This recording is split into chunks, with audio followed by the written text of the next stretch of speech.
We hope. Here we go. Y'all jokers. I spilled the beer in the process of trying to get this podcast back online. Man. Now we got to notify the We're whole back. everybody who was watching the show, which there were a lot of people. So, anyway, you guys were talking about what were you guys talking about when we lost everything? Well, I don't know. We kept talking for a while, so I don't know where I don't know where we got Right. cut off. I know Well, you guys really, were just a talking, and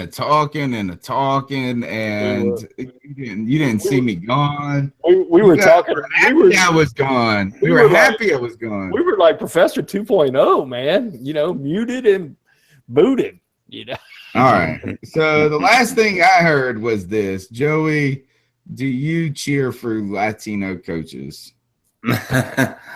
Again, I just say it doesn't matter to me whether a coach is Latino or whatever, as long as he is getting the team where in position to win games and getting the players better, helping them reach their potential.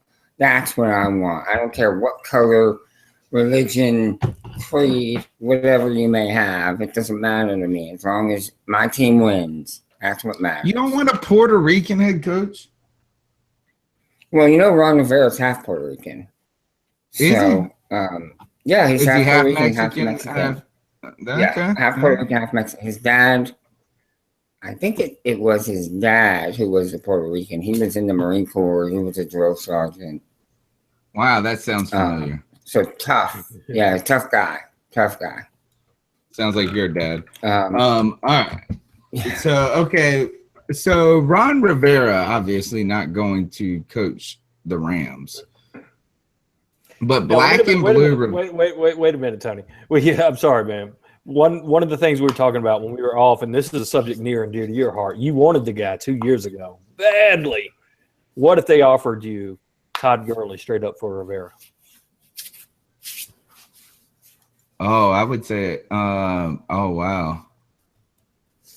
That's a tough question.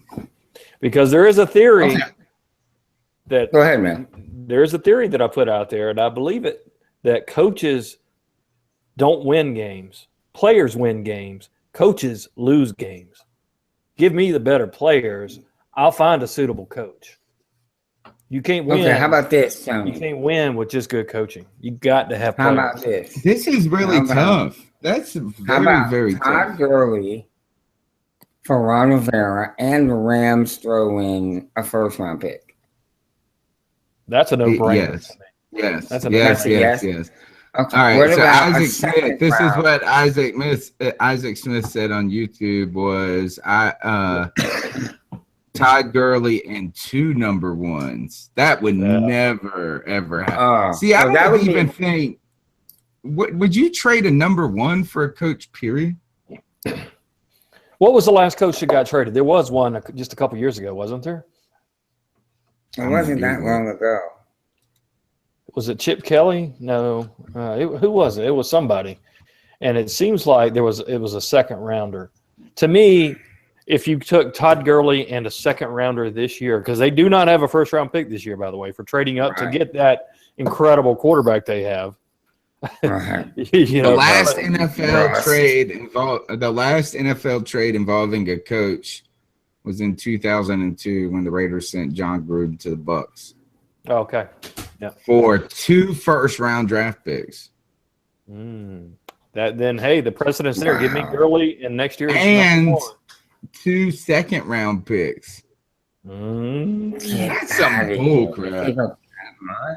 That's just weak sauce. You know who should be most offended by that is the Indianapolis coach. Why? The former Indianapolis. No, the former one. Oh, Tony Dungy?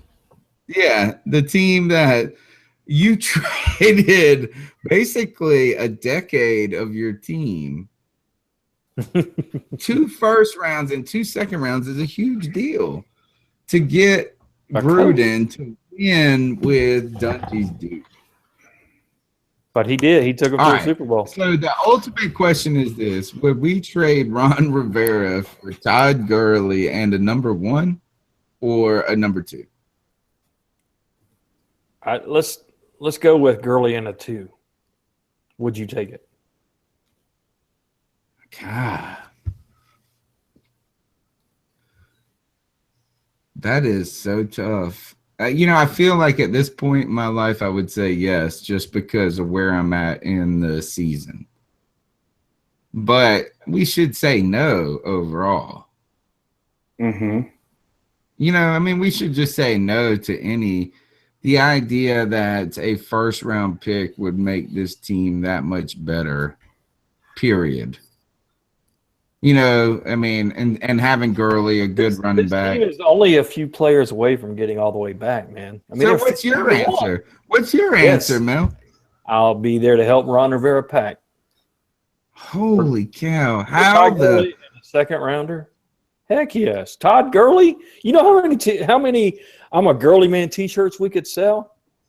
Oh, I bet you we would sell more than the 12 we sold to those Rams fans, and one of them Mel bought. And we gave 2 to Will Witherspoon, didn't we? Yeah. Which never took a picture for us. No, he didn't. Take a picture in the I'm a Girl. I wonder how he has fared in this whole move, if that has affected his. All right, that's a lot. Okay, so moving on with this type of discussion, Joey, another thing is that Black and Blue Review put out a story maybe yesterday or sometime recently about how the Panthers are going to have to make some adjustments. And it was something like evolution was like the subject of his story. Anyway, I guess survival of the fittest. They were saying that Mike Shula and Ken Dorsey on the chopping block. How you guys feel about that?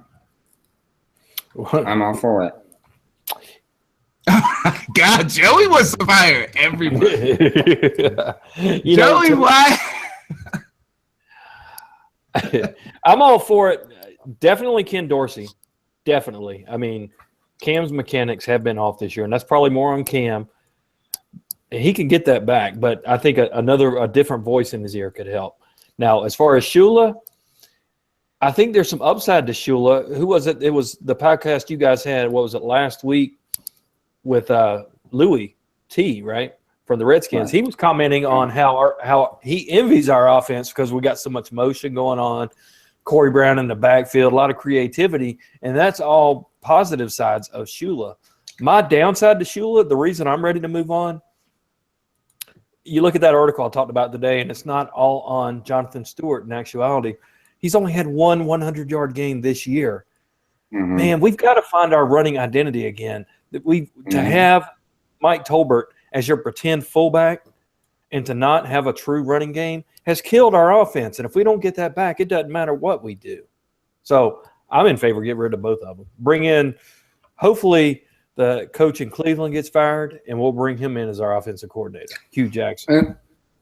Tony, I think I read that article, and toward the end of the article, they talked about possible replacements, and the rumor is North Turner. He's a brilliant offensive mind. Everybody considers him. Bull crap. He's not, Joey. He's not. I'm just telling you what I read. I'm not saying. Ron Rivera has said that this year. He has described North Turner as brilliant. He is more brilliant. Right. Well, they played together. They coached together. They were on the same staff in San Diego. So I think if anyone would know, it would be Ron. Hey, Joe, quick request from Facebook for you. Can you post this show out to the Low Country Riot group as well? We'll get that posted. For sure. Yeah, we'll get that posted out. That was a request on Facebook. Definitely. All right, so you're trying to tell me, say that again, Joey, what you were saying that North Turner, what has he done since having LaDainian Tomlinson and what's his name? Antonio Gates. Well, and And he's been Vincent in the Jackson. league. He's been in the league He a long didn't time. do anything in Minnesota. Nothing. They sucked. He had Rivers, Gates, Tomlinson. He had some good pieces there in San Diego, and he's going to have good pieces here in Charlotte. So I don't see why we wouldn't want somebody who's had tremendous success with Rivers, who is not the most mobile quarterback, great arm, great leadership. He's a commander on the field. Let's get him in here and have him work with Cam and see what he's capable of pulling out of Cam. I mean, we know he has a lot of experience. And I just think it wouldn't be the worst pickup, I don't believe. And they have, Ron and him do have that previous relationship where they know each other. So I kind of want I want a young offensive coordinator and an old quarterback coach.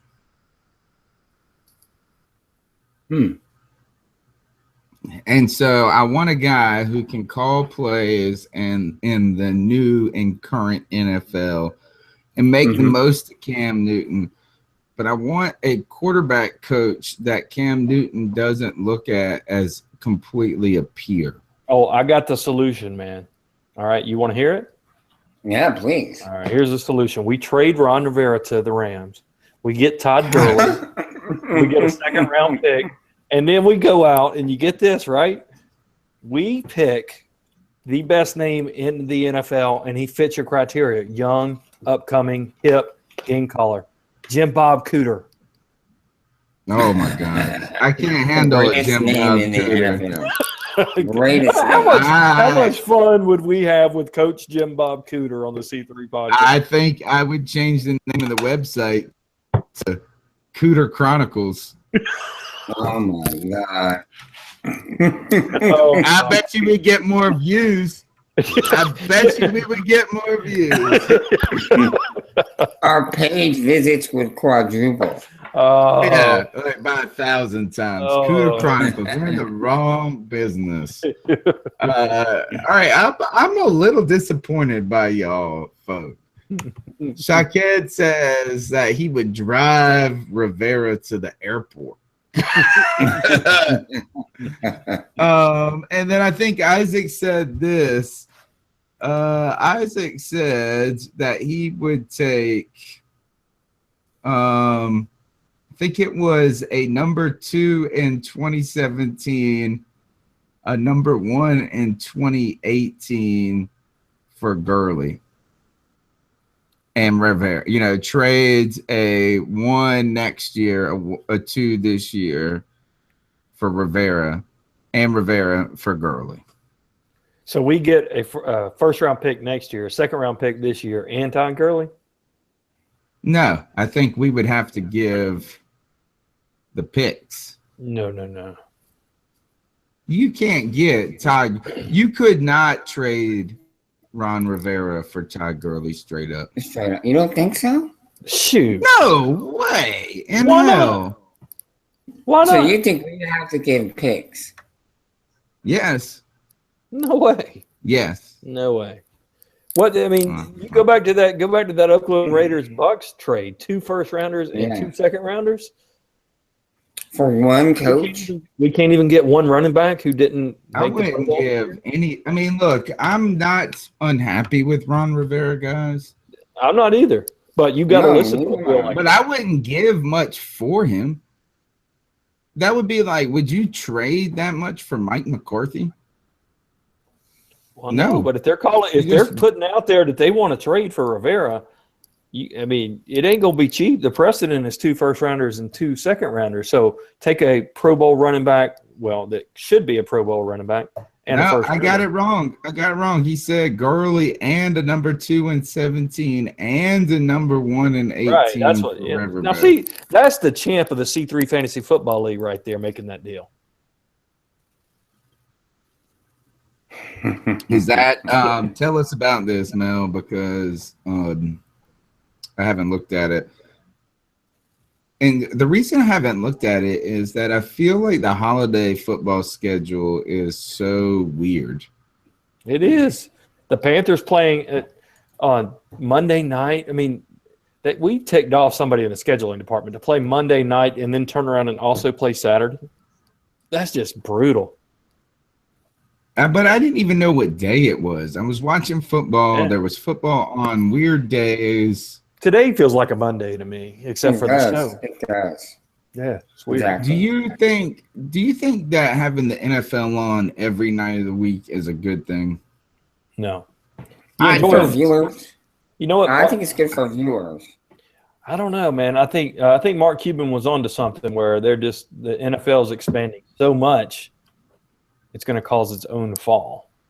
You saw some viewership go down this year. It's just not as special. It used to be. I think you talked about this earlier in the year, Professor. That it used to be. You watched a game Sunday night. You talk about what happened all week long, through Friday or Saturday, and then you're gearing up for the game again on Sunday. But now, as soon as Monday night's over, Thursday night's there, and then now there's Saturday games and Sunday games. It's just crazy. It's just too much. I think it's overexposure. There's something to exclusivity.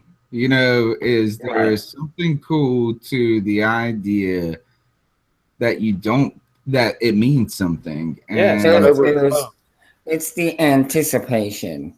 You're anticipating that Sunday game, and you're excited about knowing it's coming on Sunday. Hey. Now, forever since I've been watching the NFL, I remember them doing Saturday games late in the season. Once the college football season is over, they do some Saturday games. Yeah, I don't mind that. You're only talking about a day's difference. But when you combine that with the ongoing Thursday night schedule too, right? You got Sunday night, Monday night, Thursday night, and Saturday night. That's a lot, man. Right.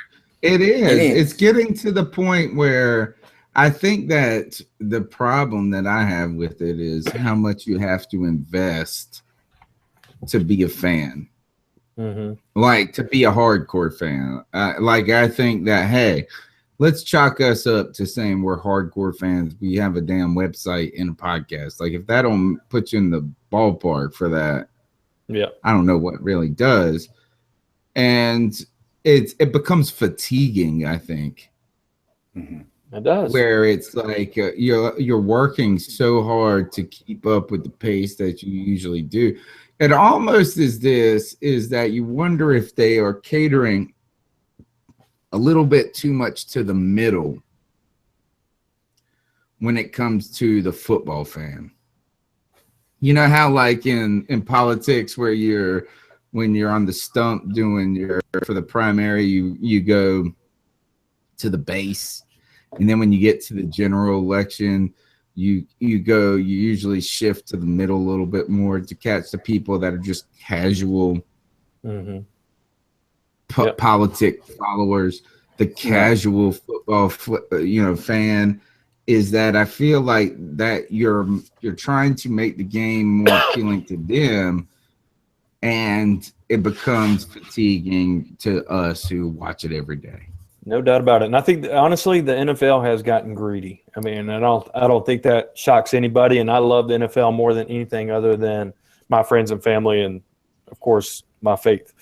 But the NFL has gotten greedy. There's no doubt about it. I think where this came about is they were sitting down negotiating television deals, and they say, okay, how about let's make that $2.8 billion as opposed to $1.7 billion if we also do this on Thursday nights. Gosh. That's where it came from, right? And it just becomes exhausting. And let me give you an analogy. One of the best C3 followers, our girl down there, the original champ, Susan, right?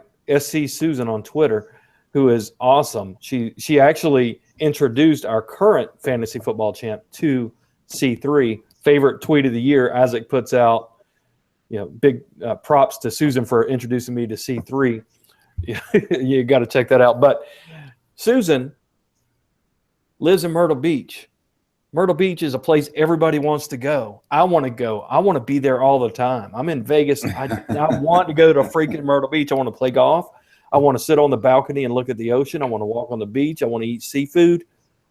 Guess what? Susan hates Myrtle Beach because she's there all the time. Mm-hmm.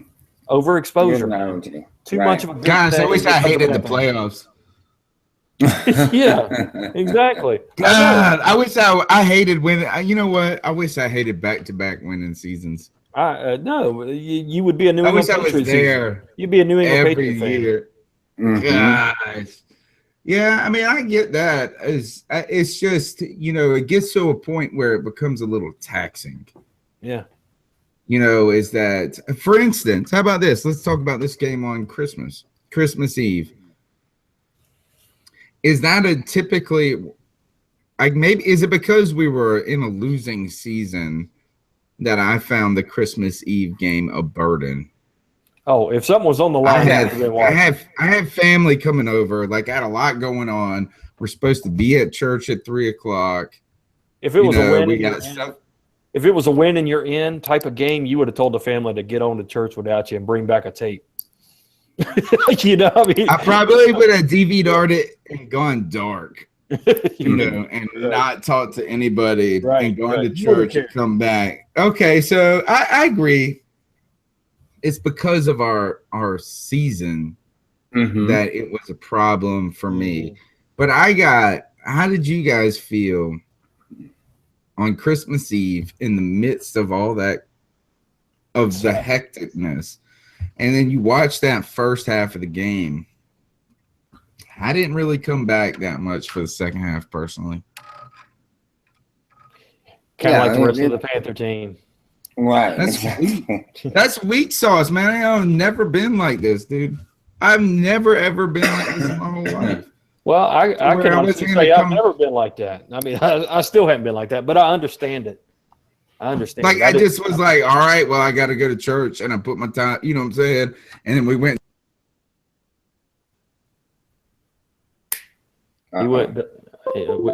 We lost him again. But Tony, you gone dark, man. Joe, what's your thoughts on the situation while Tony tries to figure it out? Well, I think,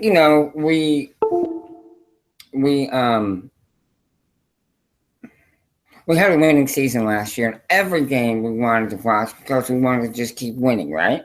We could have been undefeated. So, right, we got used to that. And this year, very, very lackluster season. Lost a lot of real close games. It's getting down to the end of the year. You have a 0.04 chance of making it to the playoffs. And it's a Saturday game, New Year's Eve. You got a lot of things going on. So you're kind of like, eh. Yeah. You watch the first half, team does not play well. You start the second half and you see the team looks like it's just going through the motions. So you're like, forget it. That's really what we're talking about here. That was the worst part for me, man. Watching some of the players who just kind of were playing flag football, as they mentioned on TV. Right. That was the hardest part. You want to see your guys. Right. I mean, they're still getting paid more money in a game than almost all of their fans make in a year. Right, for sure. I mean, like Cam Newton gets paid, $1.5 million a game or something like that. I mean, and he had a terrible game, but I wouldn't accuse him of not trying. But there were guys like Boston, even Bradbury, who I love and have a lot of optimism for. These guys did not look like their heart was in the game, and that was tough. Right. Yeah, and I'm sure it's tough on them. Bradbury, in particular, being a young guy who's never come into a pro season that has been that long. You know what I mean? He's never played football for 16 weeks. So, I kind of see where he is running into that wall, so to speak. Yeah. But Trey Boston, he's not a rookie. And, honestly, he should be playing his heart out every week because he, there's a lot of question marks surrounding him and whether or not he'll be on this team. Yeah. Right? Who? Yeah. Who's question marks? You are back, my man. Boston. Trey Boston. Yeah, and about how he really didn't look like he was giving a whole bunch of effort in the second half, and why. How about this? Who was commentating this game? Do you guys know who commentated this game? It was the old linebacker from the Lions, and Chris Spielman. Chris Spielman, and what was it, Branahan or something like that? He said this. He was like, and this is when you knew. This is why I've stopped like really. I won't say respecting media people, but what I mean is this: is when they talk. When they talk down to you, and Shaked said Charles Thomas is the guy. When they talk down to you, like when you get a credentialed person, and because of their credential, they act like they know everything. He goes, I cannot believe that Trey Boston did not make that tackle. He is he's been known for being a sure tackler in Carolina for the Tar Heels and at UNC. I mean, for the Tar Heels and for the Panthers. And I was like, look, that's the last thing anybody has ever said about Trey Boston. He is a big hitter. He's not a short tackler. He's a big hitter. Yeah, he's a big hitter, as in that all he knows how to do is throw his shoulder. Yeah. Right. Or lead with the helmet. Right.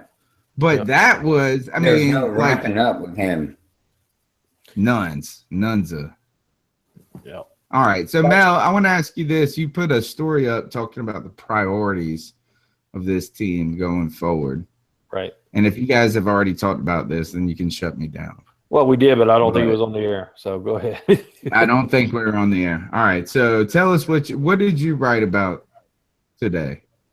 What was hot on C3 today? What was hot on C3? Well, it was a fun article to write, and I learned quite a bit that, because one thing about the salary cap, so many moving parts to it. You don't know what the salary cap is going to be set next year. You don't know how much the Panthers can carry over.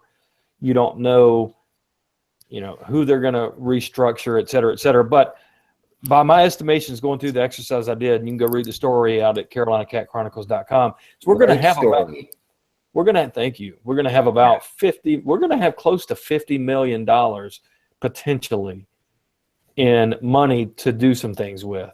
Now that's including a projected $40.5 million salary cap, plus about another $9 million in moves that should be made, like Jonathan Stewart, like Eric Dixon. Not how much does moving Jonathan Stewart saves us $4.275 million. That's not that much, though. That's a Pro Bowl safety. Mm-hmm. Keep Jonathan Stewart. That's for $8.25 million. How many 100-yard games has he had, dude? One. Keep him at a reduced rate. Keep him at a reduced rate. If he takes a significant pay cut the way Charles Johnson did this year, then I'm all for it. But even then, I'm drafting somebody. That is the biggest. For me, my thing is this: is like,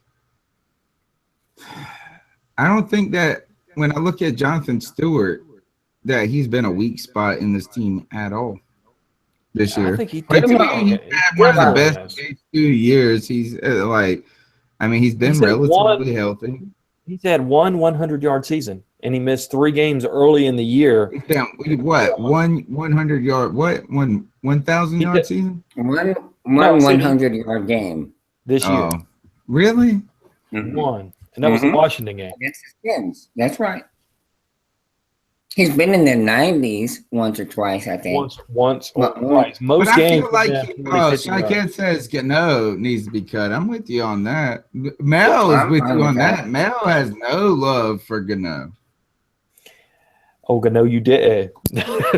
Gano. Did he miss one against what this past week?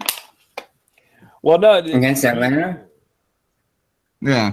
I don't think so. He missed one against Washington. He did. Isaac says on YouTube, did cost several games this year. It's true. He didn't help. He sure as hell.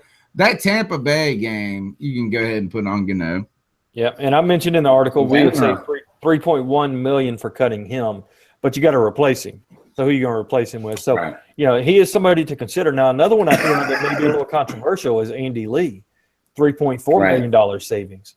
Now that's a big number for him. It is, and you could sign Pilardi, who looked really serviceable, really good. That's $2 million you can pick up right there. And this doesn't sound like a whole lot of money, $2 million, $4 million, but man, I tell you, none of this sounds like a lot. But when you don't have depth at safety or depth at tackle, this money is something that you could use to get some depth, and it makes a big difference when you manage your money right. How do you do that then? Okay, tell us then, how do you get this depth? Perfect world. You're talking about who you drafting. You're drafting a running back. You're drafting potentially a defensive player, a defensive end. Well, it enables you to be able to go out and be more active in the mid-level free agency market, to be able to get those $3 million safety types of guys that are better than the average, but they're not the superstars. The Denoris Cersei that we could have had a couple of years ago. Or who was and I'm terrible with names sometimes, but who was the stinking defensive end for the Falcons that signed for $1 million that we could have gotten for $2 million, who played for the Colts forever? Could have gave us some real depth at defensive end. Mr. Joey, you know, the Colts guy. It was the Tasmanian Devil guy.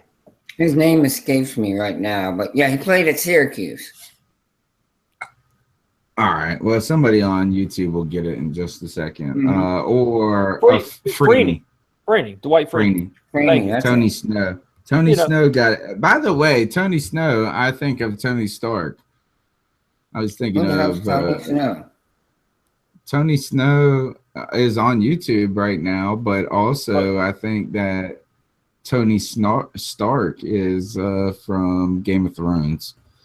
But anyway. But let me ask you this: we need O-line help. We don't need any of that. We need O-line help. We're gonna have to sign Addison back. This whole team is gonna be completely different next year. Yes, there are 11 free agents. Different. 11 free agents. You've got to sign Freeney. You've got, in my opinion, you really need to sign. You need to. No, I'm sorry, Addison. Got to re-sign Addison. You need to re-sign Klein because there's no guarantee on Luke's health going forward. You got to re-sign. Well, I think you got to re-sign Ginn. What about Shaq? What about Shaq Thompson blowing up the last 2 weeks? He had 11 tackles against the Falcons. That is awesome. But wouldn't you like to be able in free agency to go out and sign Eric Berry? Oh yeah, for sure. Who wouldn't? The Chiefs are. I want to get a defensive end. I want to sign a defensive end in free agency. I want to sign a starting left tackle. They don't get to free agency. Mm-hmm. They just don't get there. See, I don't believe that. You're gonna have to draft one. Who now? Matt Khalil is going to be the best left tackle that we would have a shot at getting, and he's pretty good. But he's coming off an injury. Well, what about this? What if he traded for the Staley dude? For who? They don't like. By the way, look, this is messed up. At Scylla H says glad C3 isn't the GM. Laugh out loud. Whatever. We would whip this mug into shirt. Hey, I tell you what. Yes, here, I'm telling you, we missed out on this. Is Robert Ayers? We missed out on him. He could have been a potential sign. Absolutely, we talked about him. We could have done it. Vernier, the Olivier Vernier, whatever his name is. Olivier Vernon. Yes. Yeah. We could have done some things in the off season that would have helped. Would they have changed the tides of things? Maybe not. But maybe. We lost 5 games by a field goal or less, right? So I mean that's the difference. You're talking about one sack. Yeah. Could make a difference. What about JPP?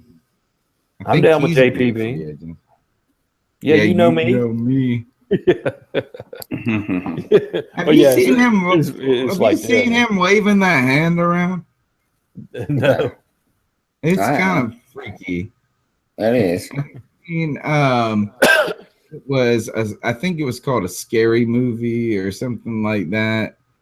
and the dude had this jacked up hand, and he was like serving mashed potatoes with it, and he was like, that's what every time I see JPP, I think of that that movie where you want some tea, mashed potatoes. Anyway, all right, so Shula, is he gone? Does he stay or does he go? I think he goes. I think somebody's got to go. You're not letting go of McDermott because he's earning it, despite. Yeah, he's pretty awesome. Did you see that he said against the Julio game where they got the first Falcons game on the flight home? He wanted to jump out of the airplane. I like the passion, man. I like the passion. I like that. So instead, he just fired Sticky Wicky. Exactly. Poor guy. He's like this. He just kicked him out of the airplane. I wanted to jump out, but I just shoved your ass out instead. Smart man. So, you find it kind of funny that Sticky Wicky gets picked up by Miami and they make the playoffs? Well, he got cut from them. Yeah. Oh, he didn't end up getting cut? Yeah. Okay. I don't think he's playing for anybody right now. Which Canadian is Football League. I think somebody else. I went and Googled like all the free agent safeties at one point this season. Eric Berry, some dude named Rambo. You remember Rambo? Oh, he went to Georgia. He's another Georgia boy. He is sitting at home wanting to play right now. I thought he would be all right. Yeah, he's all right. Yeah, he was great at Georgia. Bring him in for training camp. You know, nothing wrong with that. He's just sitting at home right now, and he's only 27 or 28 so what's up old. with this chick online saying, "Thank God C3 ain't the GM"? Who was that? Let's get them on the show. That wasn't a chick online. That was at Scylla. I want no chick. Well, maybe I don't. I'm pretty sure. Well, who's this dude then? Who's it? Bring him on the show. He's one of our favorite peoples. Don't mean I don't want to argue with him though. Yeah, get it. Yeah. All right, Mel, tell us what you're gonna do. Tell us, Mel, what are you gonna do, Mr. C3 GM? You're gonna draft a running back. Who you drafting? Leonard Fournette. If he's there, you can't pass that guy out. This guy was a track star. I am a chick. All right. Alrighty then. Let it be known that Mel Mayock knows his chicks. There you go. Let it be known that this person at Scylla is more than welcome to come on anytime. Yes. And give us their opinion on what the Panthers should do in the offseason. In fact, we welcome I'm with her right now. Standing invitation. Well, she was dissing you too, bro. Not me. Yes, she was. Yes, she was. Yes. All right. I like being beat up by bitches. Oh Lord, Brent Grimes. You must be Brent Grimes then. I like Nico a little bit. I like Nico, and I like Nico. Like, all right. Like a train wreck, you can't stop watching. But all right, what the hell do we have to do to? Do you even get excited about this last game of the season? Well, not excited. That's the wrong word. Well, I'm going to be tuned in. I'm tuned in. What are you watching? What are you tuned in for? I'm tuned in. I want to see who is really giving it their all. And, man, I really wish they would bring in Bird, give him a shot in the last week, get him some playing time. Speaking That's what I would like to see. Mel, is Maurice Phillips says this. He says, you're right. We need some good tackles to give Cam time. But we really need faster wide receivers. I'm meaning blazing fast that have good route running. I also saw someone else bring up, like, we're tired of Ted Ginn. The thing that I was interested in about these both of these comments is that is the problem with Benjamin and Funchess on the field at the same time. Is that there's no separation though. Right. Yeah.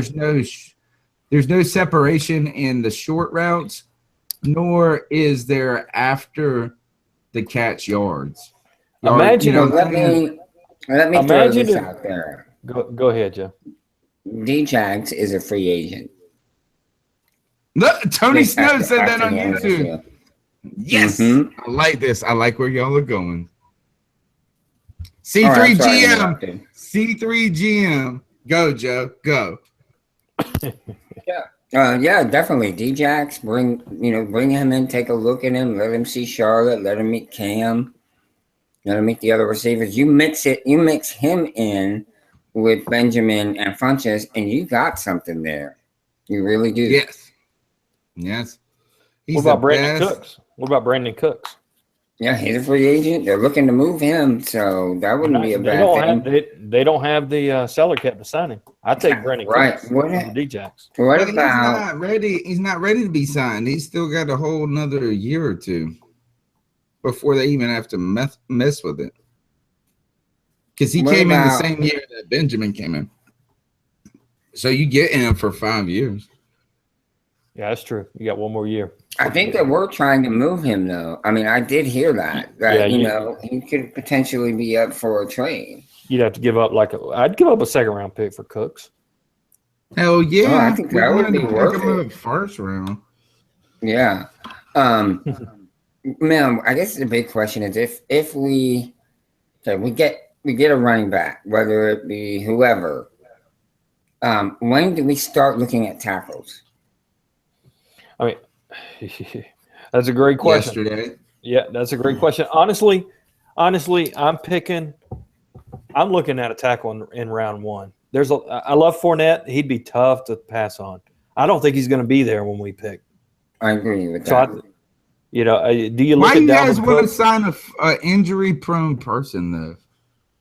Like, I mean, what makes you think? I don't know if I want to sign somebody who has played like a third of their college career.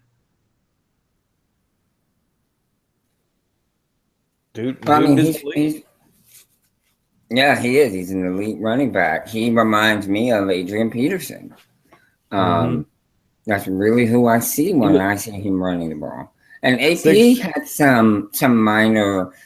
He was dinged up in college. He missed a lot of time in college. Yeah. Yeah. Nah, I think he broke his like arm or something, like in his senior year. Well, whatever the case, I know there was a period of time where he couldn't play because he was so, had such a severe injury. And look what he's done in the NFL. He's had injury problems, but man, when he's played, he's been dominant. I feel like all we do is draft offensive tackles. When? We drafted one. When have we drafted an offensive tackle? Yeah, we drafted what I'm saying one. is that's all we should do. Oh. Rounds 1, 2, 3, and 4. Let me tell you, if we drafted 4 offensive linemen, 1, 2, 3, and 4, would you be that upset? Hey guys, how many names did you hear on Sunday of starting offensive linemen that were guys that we were yelling for the Panthers to draft in rounds 2, 3, or 4, or even 6 or 7 in the last several years? Hurst was starting at right tackle for the Ravens out of Carolina, went undrafted. I mean, Kenny Britt is another guy that we were yelling for. I mean, and there were several others. So I'm with you. To me, in the first round, I say you look at Ramczyk out of Wisconsin. You look at Cam Robinson out of Alabama. And then you look at the Garrett Bowles out of Utah. There's some really big guys. I think Bowles might be there in the second round. Where do you have us picking now? In round 1, picking 12th. Okay. Right now. Which right. that's going to be subject to how this weekend goes. Of course. So, yeah. The whole YouTube conversation is trying to get our show with new hosts. They all want everybody else. They want Chris Jenkins at Scylla hosting our show. All right. I'm kidding. They're not. But that's how I read it. So, all right. So we gotta play Tampa Bay. And if you're Tampa Bay, you got to be excited right now, right? Your team really had a good season. Oh, No, yeah, they're for not. sure. They're not excited. I mean, they got no. Why? They had a great season for what we expected. To our disappointment was their excitement. Oh, so they might go 8-8, not make the playoffs, and be jumping up and down for joy. Yeah, after you went like 2-14 last year. Yeah, I don't know. I think the level of the way they've improved is impressive. I think the way the quarterback has improved, Winston, is really impressive too. He has gone from a very inexperienced rookie to, I think he's a very important leader. Don't say the M-word. Don't say the M-word. He's taken a leadership role on that team as a young man, and I think that that's significant for that team. They got a good defense, don't they? They do have a very good defense. Or they got some good players on defense. Let's put it that way. Yes, they do. They're at on level. Noah Spence, which was another guy on our radar. Whoa. Lynn says this. Reported that Bruce DeHaven passed away. Oh, no. Oh, that is the awful. Special team coach? Oh. Yeah. Oh, no. I know. I mean, was with the team at the beginning of the season, and then had to again through it. Yeah. Our thoughts and prayers to the family and friends there. That's just sincerest condolences to the DeHaven family. That's very unfortunate. Man. All right. Well, what do you guys? Let's ice some people up and get out of here. It's been a crazy show, folks. We've had all kinds of technical difficulties. It's just been wacky tonight. So, well, you got anything else you want to talk about, Joe? Or you just want to ice some mugs up? No, I just wanted to say, hey, look. If you guys haven't read that post by Mel, it really is interesting. It's a really good post. And he put some real good stuff down in it. So make sure you go check it out at CarolinaCatChronicles.com. You will be glad you did. I'll show you that. I'm going to go ahead and do that first ice up pick here. And this is getting a bit repetitive because I'm getting frustrated. And I'm watching the games. I'm not in them. But these officials, man, the NFL has got to do something to improve the level of officiating, because this past week against the Falcons, these guys were bad. They were real bad. They missed really obvious calls. They did away with flags that, maybe they shouldn't have done away with. I didn't think they did a very good job of calling the game. Now, I'm not saying the Panthers lost because of that, not at all. Mm-hmm. But to be called equally for both sides during the entire game. And that was not the case in this game. So again, NFL officials, in particular the ones in the Panthers-Falcons game, ice up and get it together, baby. Did you see that number they put out there that in the last 2 years, Cam Newton has been flagged 3 times? Whereas Drew Brees has been flagged 12 times. That is the Shaq syndrome. That is the Shaq attack syndrome. So I'm with you, man. Good call. Who's all right. Mel, you go, because I'm still trying to think one up. And by the way, Joe, the check is in the mail for promoting my article out there on CatChronicles.com. Check is in the mail. I appreciate it. No, I'm just going to keep That's this. That's like the story of Mel's life when it comes to us, Joe. Check is in the mail. Check in the mail. Hey, go ahead and point to the folks out there in the land. What Mel sent you this year for Christmas? Yeah, that little Panther stop sign up there on the wall. Very nice. Yep. You sent me a present. I didn't send you. That's all right, brother. That was so crazy, but I'm terrible. I'm terrible. Just seeing your mug. Seeing your mug every Tuesday Yeah. night is gift enough. That's cool. And we got the card. That's a great picture of you and the family, Tony. Those are wonderful pictures of you and the kids. And I got Joe's card. Well, Thank you very much, Joe. Right on. Oh yeah, for sure, bro. Yeah. Kumbaya. All right, who do you ice it up? All right, I'm just gonna keep it simple, man. I mean, you're going into this season, so many high hopes and so much promise. I remember texting with you, Tony, right before the Denver game, telling you I was nervous, man. It's all the rubber's meeting the road here, and you were like, "Oh man, we got this." Because it I know I've never been. It's my fault. This is all no. What I'm icing up is the entire Panthers organization, and Nice. icing up does not mean screw you. It does not mean I hate you. It means you need to ice up and get better. It means you need to go back, look at yourself, work on the details. Cam Newton, you're my favorite quarterback in the league, but you need to figure out what it's going to take to get those mechanics back, man, because overthrowing your 6'5" wide receiver by 2 feet. Now, maybe that shoulder just needs to be iced up. I don't know the whole story. That's not acceptable. You got to get better, man, And Mike Tolbert, dude, you made the Pro Bowl, but you are not a lead blocker. That's what we need. Ice him up. Ice up's got to get better. Got to play the role he's meant to play, which is on the sidelines.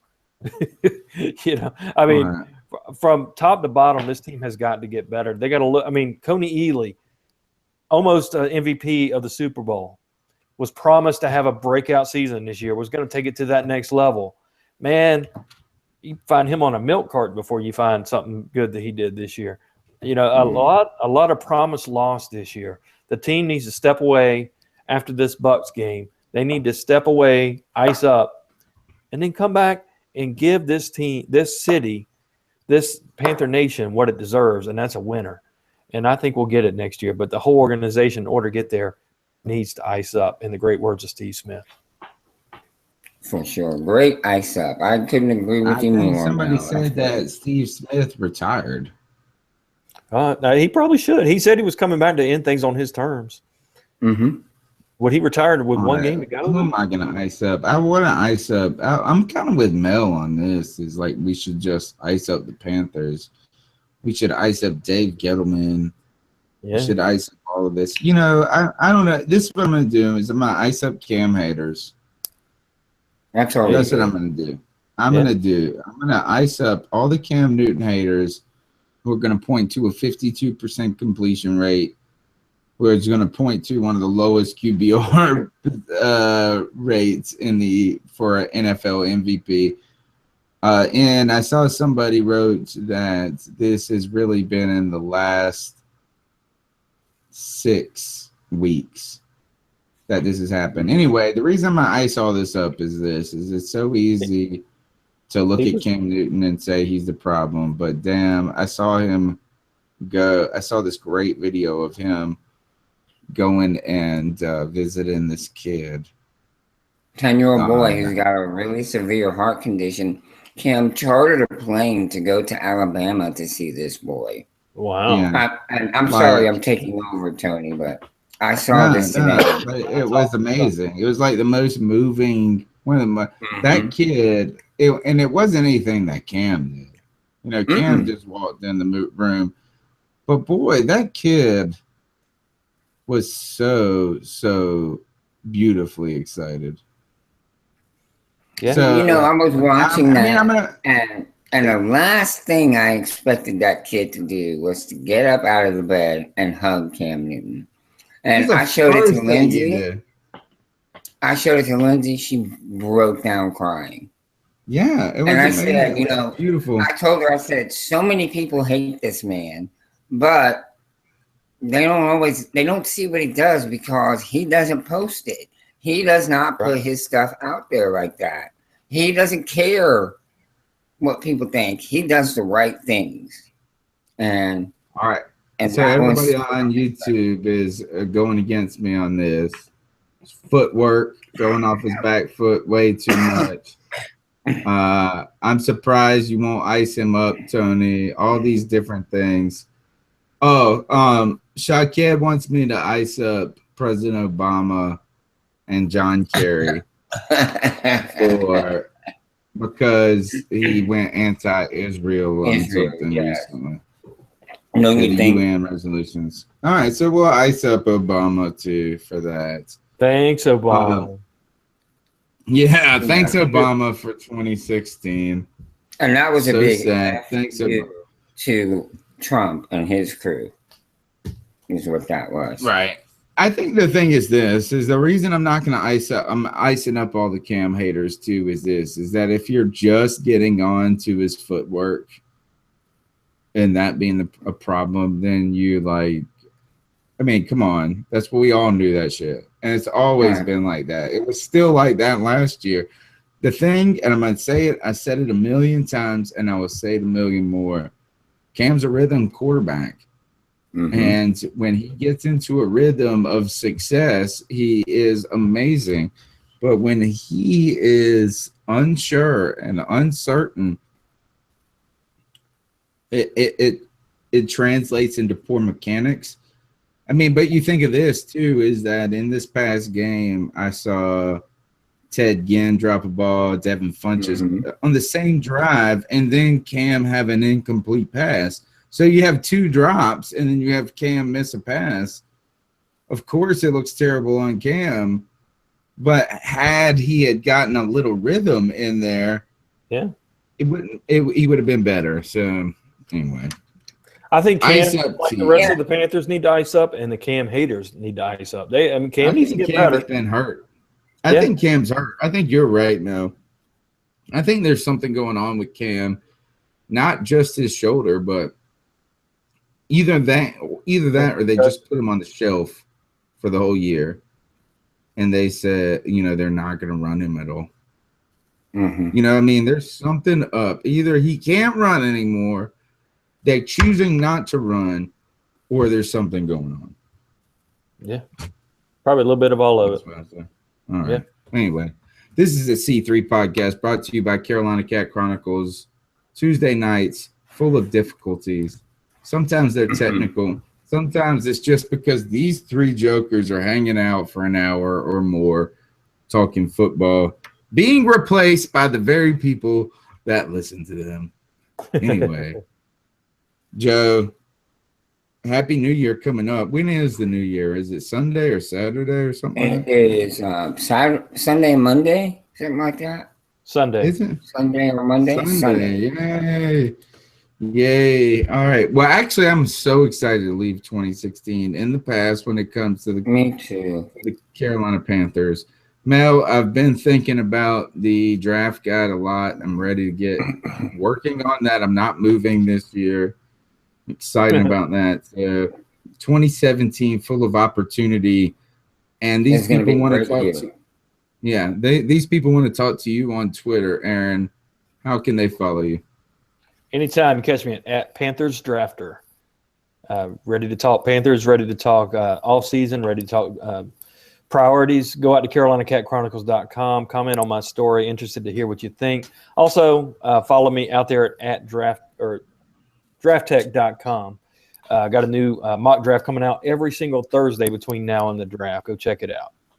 Word up. A lot of great things going on in YouTube right now. People exchanging Twitter handles. Love it. My name's Tony Dunn, the professor, a.k.a. Carolina Cat Chronicles, at Cat Chronicles, whatever. I'm ready to go to bed. So tired. Anyway, we'll check you guys out next week. Peace. Good night.